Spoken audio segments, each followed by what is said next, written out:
In this project, we've got a ghost inside of a castle, and the ghost is going to travel to wherever we click. So I'm going to click here, and the ghost travels.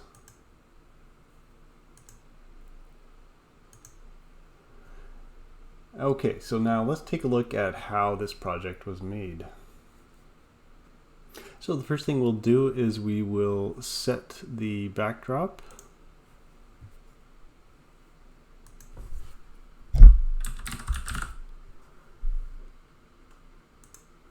Here's our castle backdrop.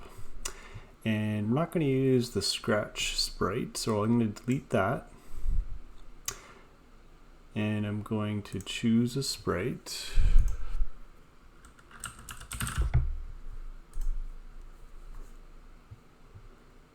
And the sprite's a little bit on the big side, so I'm going to change the size from 100 to maybe 60.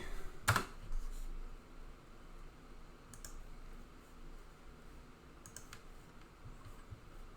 going to close this.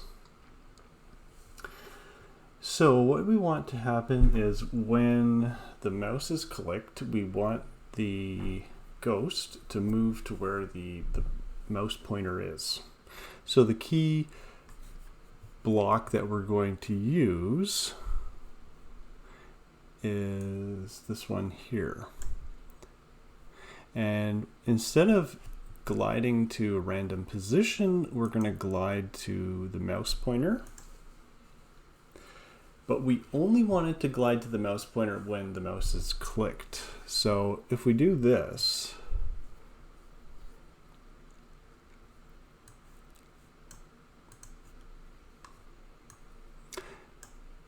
so we want to continuously glide to the mouse pointer. And we only want to do this if the flag has been clicked. So we're going to click start.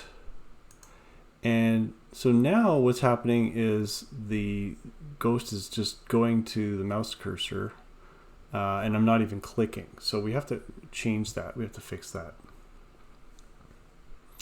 And we can fix that using, so I'm going to click stop.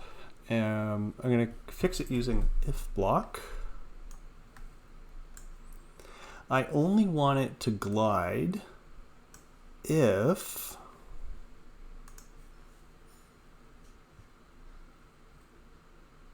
the mouse is down. So in other words, the button is down.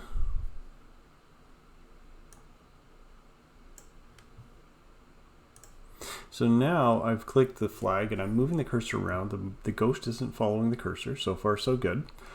And when I click the mouse, it moves towards the mouse. And I don't even have to let go of the mouse either. I'm actually holding the mouse button down and I'm letting go now. So it's doing what I want.